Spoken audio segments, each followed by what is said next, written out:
Merci. Gilles Savary. Et ensuite François-Michel Lambert. Oui, bonjour d'abord Monsieur Policet et Madame Berthelot. Et excusez-moi d'être arrivé en retard. Bon, je vais m'en tenir à déjà ce que vous nous avez suggéré sur la réduction du périmètre taxé, par exemple. Bon,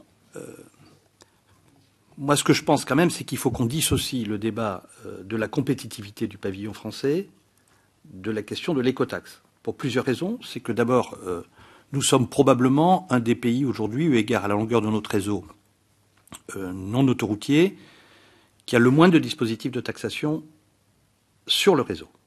Hein, je ne parle pas après des charges sur les entreprises, je ne parle pas du coût du travail, je parle sur le réseau. Depuis que l'Allemagne a mis en place la toll tax, et l'énorme problème que l'on a à réduire le périmètre taxé, c'est le coût de gestion. Pourquoi est-ce qu'Ecomove coûte si cher aujourd'hui par rapport à ce que ça rapporte? C'est parce que justement, on a les autoroutes qui ne rentrent pas dans la gestion de la taxation Ecomove, alors qu'elles rentrent dans la gestion du système de la toll tax allemande. Et donc, plus on réduit le périmètre, plus on a évidemment un coût de gestion par Ecomove du dispositif qui est important au kilomètre. Donc moi, je ne suis pas sûr que l'écotaxe soit fait pour financer un gestionnaire de péage, à titre principal. Voilà. Donc je me permets d'émettre une réserve sur cette proposition. Deuxièmement, je partage avec vous le fait que remonter à 12 tonnes peut avoir un effet d'affichage comme ça sympathique en disant on fait une concession. Mais quand on sait aujourd'hui les problèmes que pose l'effet de seuil à 3,5 tonnes en France avec des intrusions étrangères très importantes sous le 3,5 tonnes, là je pense que ça serait une dérégulation très forte de transporteurs petits et moyens dans notre pays.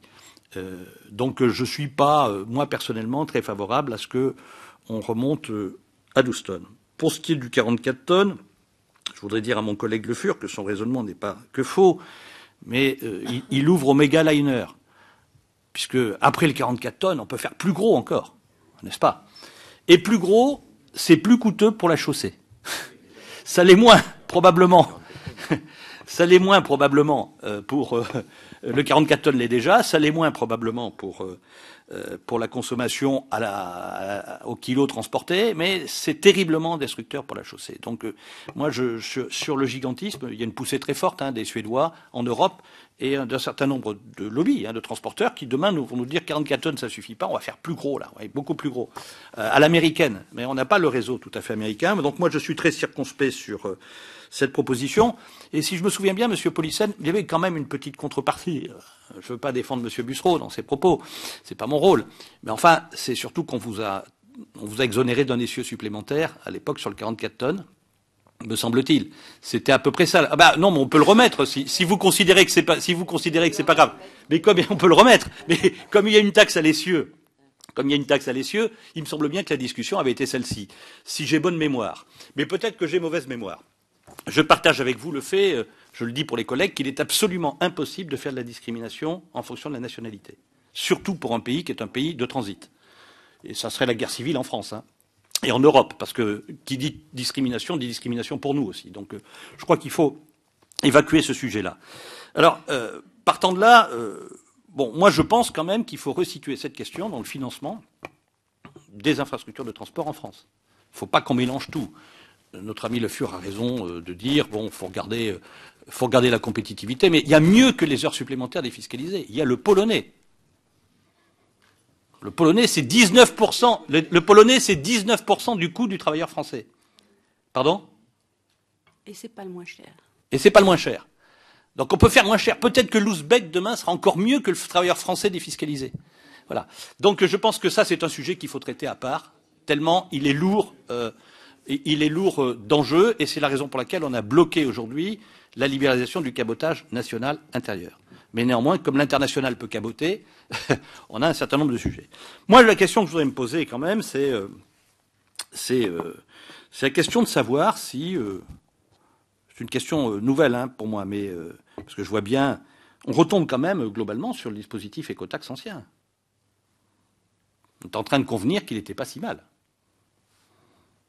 C'est-à-dire répercussion forfaitaire. Bon, on reste à 3,5 tonnes. Bon, voilà. Bon, comme on cherche des solutions à la possibilité de le mettre en place. D'ailleurs, même, M. Policène, quand vous expliquez que 80% des transports sont dans les régions, hein, ça veut dire que même l'exonération bretonne ne se justifie pas. Parce qu'un Breton qui va faire 80 km tous les jours pour transporter à l'intérieur de la Bretagne, pourquoi est-ce qu'il serait exonéré alors que celui qui fait 80 km tous les jours à l'intérieur de l'Auvergne devrait payer plein pot? Une vraie question. Puisque vous me dites que c'est 80% du trafic.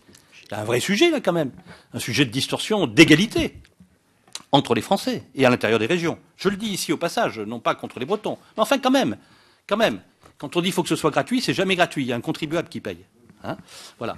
Donc, je voudrais terminer sur vous dire, est-ce que vous avez réfléchi, puisqu'il faut quand même financer les infrastructures, alors il y a le problème des comouves qui est très important. Est-ce qu'on peut imaginer un dispositif qui s'adresse directement aux chargeurs? Directement aux chargeurs. C'est-à-dire à la marchandise transportée. Mais je pense qu'il serait assez difficile à mettre en place. Est-ce que vous avez des réflexions sur ce sujet? Les autres pays ont plutôt mis en place une écotaxe comme chez nous. Hein. J'étais au Portugal la semaine dernière. On passe sous des portiques identiques aux nôtres. Hein. Voilà. Mais est-ce que vous connaissez des exemples où ce sont les chargeurs qui sont qui sont appelés à contribuer aux infrastructures, c'est-à-dire celui qui envoie de la marchandise?